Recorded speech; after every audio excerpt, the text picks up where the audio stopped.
निसोरफ्रा करियानि गोजा आरोना सिख्लाफोरा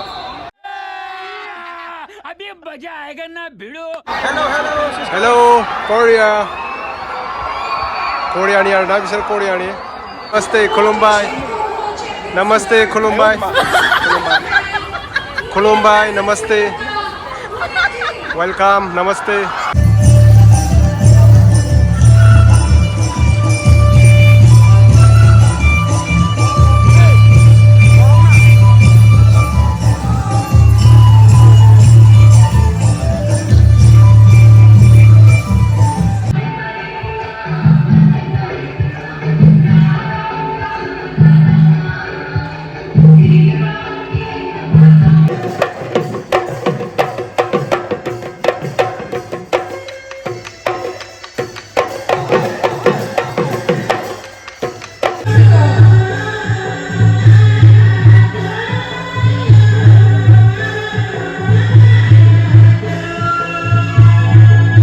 लोगोफोरा आं गय जादों ओमफ्राय दा आङो तामुलपुरावसो दंफैयो जोंहा माने तामुलपुराव मोनसे गेम जादों आरोना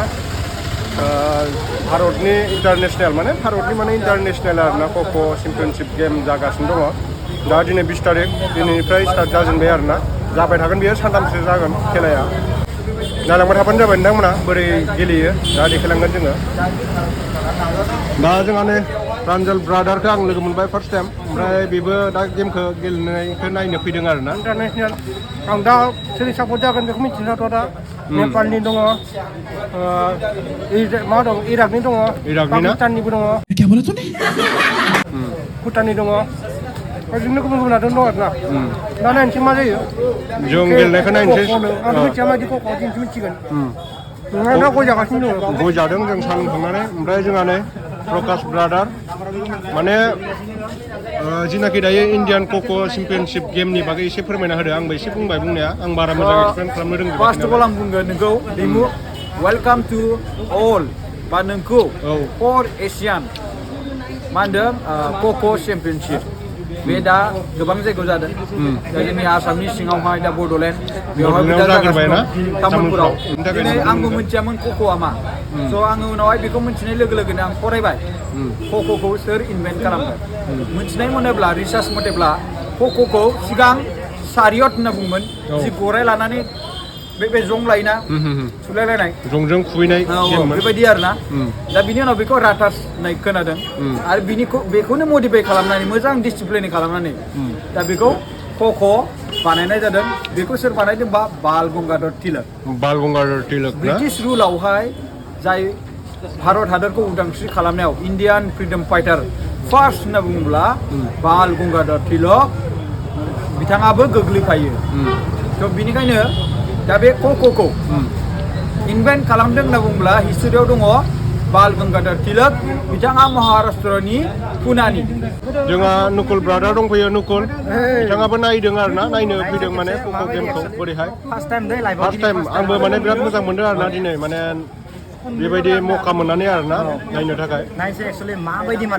बिसिनि जायगायावनो माने तामुलपुरावनो जादों दायो जोङो गेम जानाय सिङाव हाबलांसै आरोना लोगोफोर नोंथांमोना नायनो हागोन नैबेनो आरोना माने नायदो नोंथांमोना एसियान कक' चेम्पियनशिप 2023 माने 20निफ्राय जादों आरोना दिनैनिफ्राय 20, 21, 22, 23 मार्चनि दा जों सिङाव हाबलांसै आरोना लोगोफोर दा जों सिङाव हाबलांबाय नैबेहाय माने चेकिं खालामगासिनो दं आरोना सोरबा सादा टिमा लाबोदोंबा सादाफोरखौबो दोनदों ओमफ्राय दा जों सिङाव हाबबोबाय नै सिङाव हाबबाय आरोना लोगोफोर जोङो गारि दोनग्राखौ बिराद मोजां साजायदों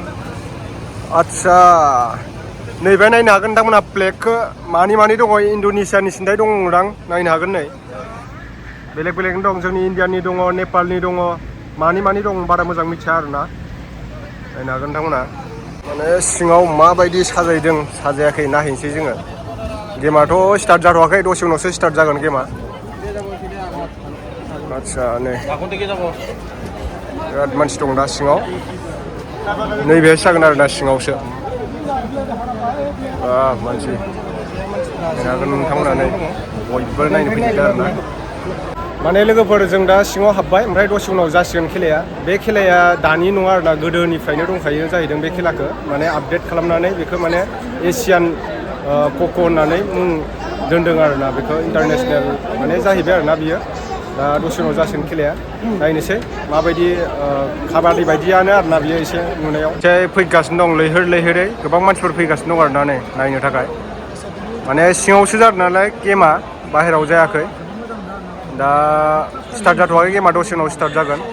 लोगोफोरजों दा सिङाव हाबफैबाय नायदो बिराद माने निउस चेनेलनिबो माने गिदिर गिदिर केमेरा स्टेन्ड बहायनानै दोनदों आरोना नैथियाय जोंना प्रग्रामा जासिगोन दसे उनाव We have honored guests Kumar Sanjay Krishna, former Chief Secretary and Chairman of AERC. All our participating teams from the various countries for the past. First and foremost, we welcome team the President, International Kho-Kho Federation, President, Kho-Kho Federation of India. We request Pramod Goro sir to give the color. International Kho-Kho Federation Afadgiri Sudan Sobitel Bitangko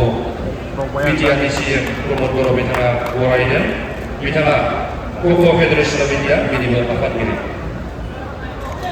Mediaफ्रा नै फटक लाजोबनांदो आरोना Now I request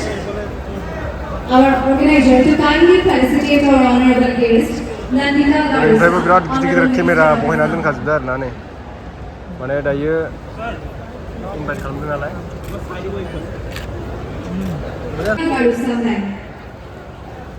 जोंनि गेजेराव बाहागो लाफैनो हानाय आसामनि मन्त्रि नमिता नार्जासा बिथांखौ गांसा आथिंजों बरायगोन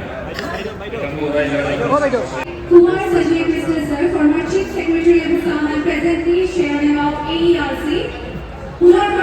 Kumar Sanjay Krishna সরভাবে একটা উষ্ম আশা করে বিচাৰিছো বিশিষ্ট ক্ৰীড়া উদ্যোক্তা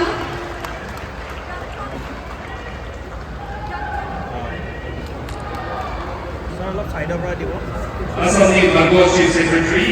Kumar Sanjay Krishna बिथांखौ PTRDCM बिथाङा बरायदों रोजा साबायखर जासिहरदों बिथांनिसिम आरो बिथाङा बेनारखौ नायनो हागोन नोंथांमोना इन्डिया श्रीलंका नेपाल मालयेशिया ओमफ्राय साउथ करियाबो दं साउथ करिया इन्ड'नेसिया दङ भुटान दं बांलादेश इरान दं साउथ करिया फ्लेगफोरखौ नायनो हागोन नै इन्डियानि दङ मालयेशिया बिराद माने आउट कान्ट्रिनिफ्राय गेलेनो फैदों आरोना आउट कान्ट्रिनिबो दङ गेमा दायो स्टार्ट जासिगोन आरोना टाइमा माने काउन्टिं जाथ'वाखै 0-0 जानानै दं नायनो हागोन नोंथांमोना Thank you to all the dignitaries. Now I request all our dignitaries to kindly take their respective seats in the dais. Welcome all of you, and I pray to Almighty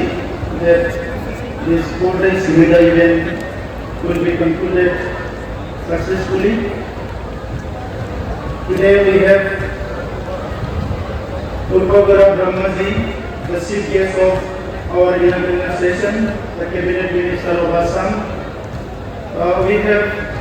Nandita Garu, our special guest and Cabinet Minister of Assam. We have Sudhanshu Mittalji, the President of Kho-Kho Federation of India and World. We have Rajiv Mehtaji, President of Asian Kho-Kho Federation. Today organizing the first ISPL Football Premier League 2022 at Cklapwrjwng, a league for all the 6 scheduled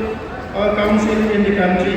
Our beautiful cultural group for the inaugural session of the 4th Asian Kho-Kho Championship 2023. मोसासिगोन दायो बयनिबो culture आरोना बियो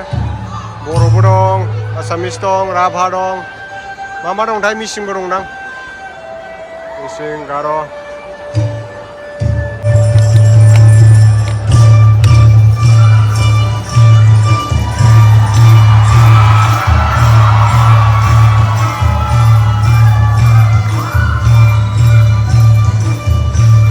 south करिया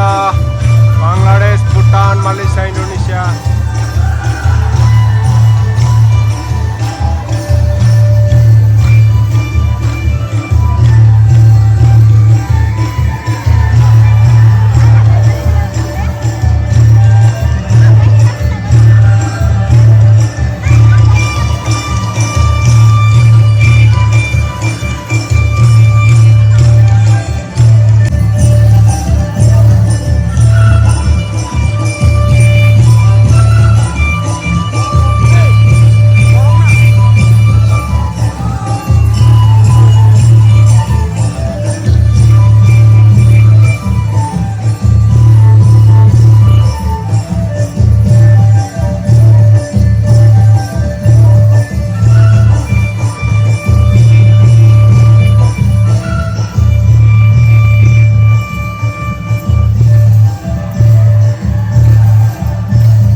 नेपालनि गोजा बिसोरो Nepal Nepali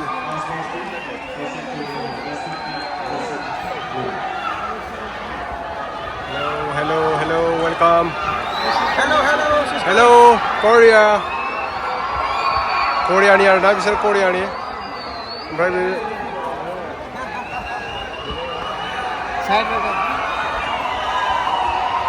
hello hello hello hello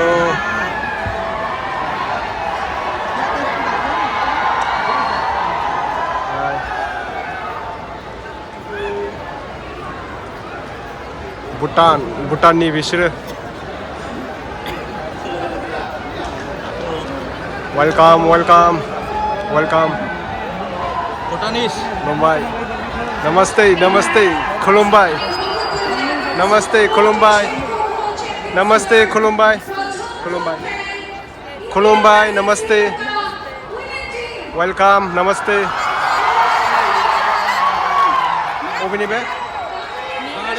Bangladesh from Bangladesh welcome Cklapwrjwng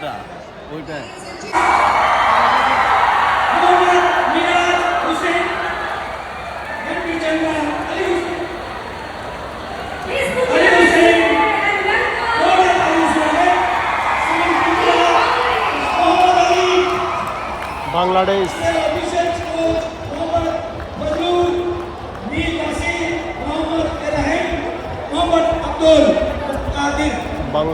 Bangladesh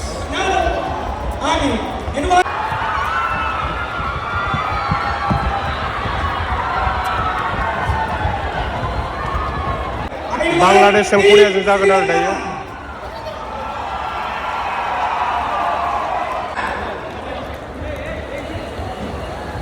Sri Lanka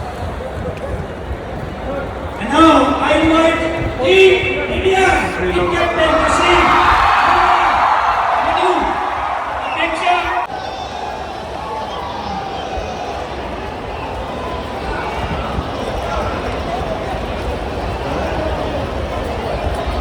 Team India will play against सेंग्राफोरनि बिथिं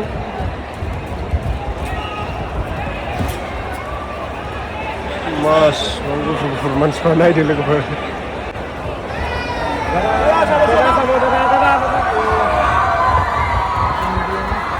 India Sri Lanka अभी match शुरू होने वाला है दोस्तों थैंक यू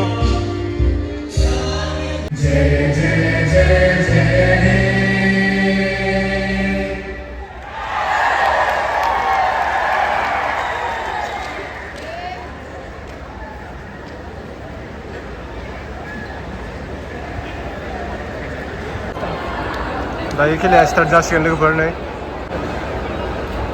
करियाजों बांलादेश ओमफ्राय ओरैनिया श्रीलंकाजों इन्डिया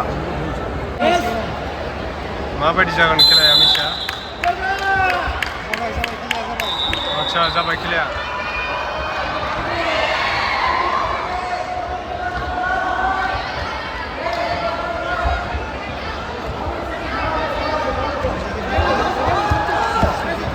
माबा हमनांगौ आरो खुन्था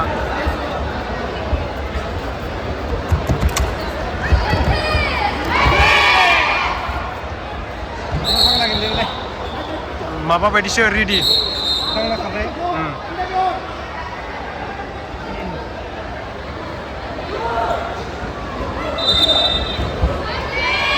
होसोनाय गोदान फैनांगौ आरो हिनजावफ्राबो बिथिंनाबो जागासिनो दं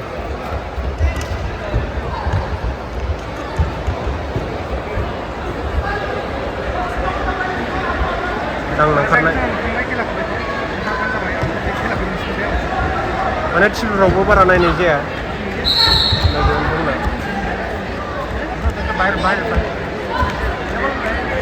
नोंसोरफ्रा करियानि गोजा आरोना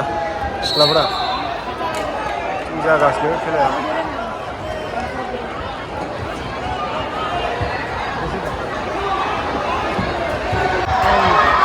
दांनानै खारनांगौ आरोना लोगोफोरनो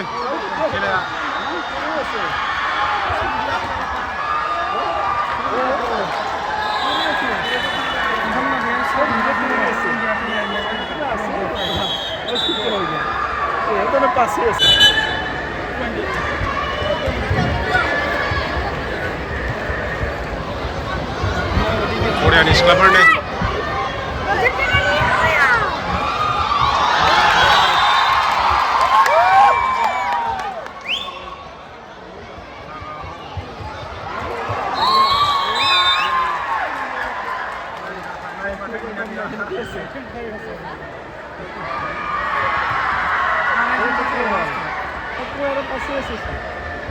सासे आउट जाबाय नामा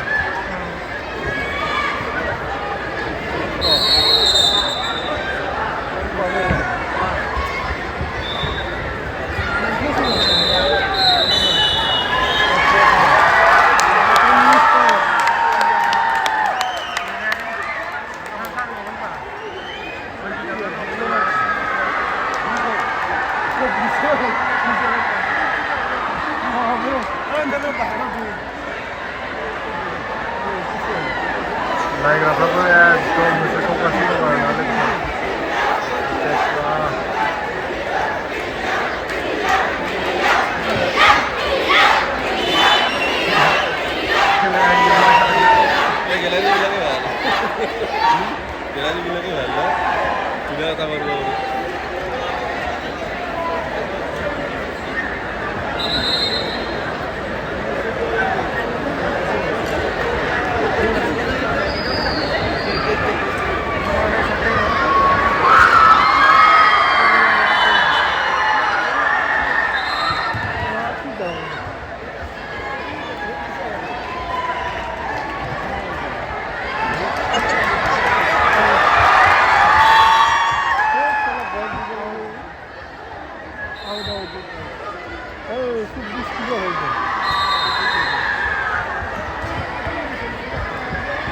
Oh,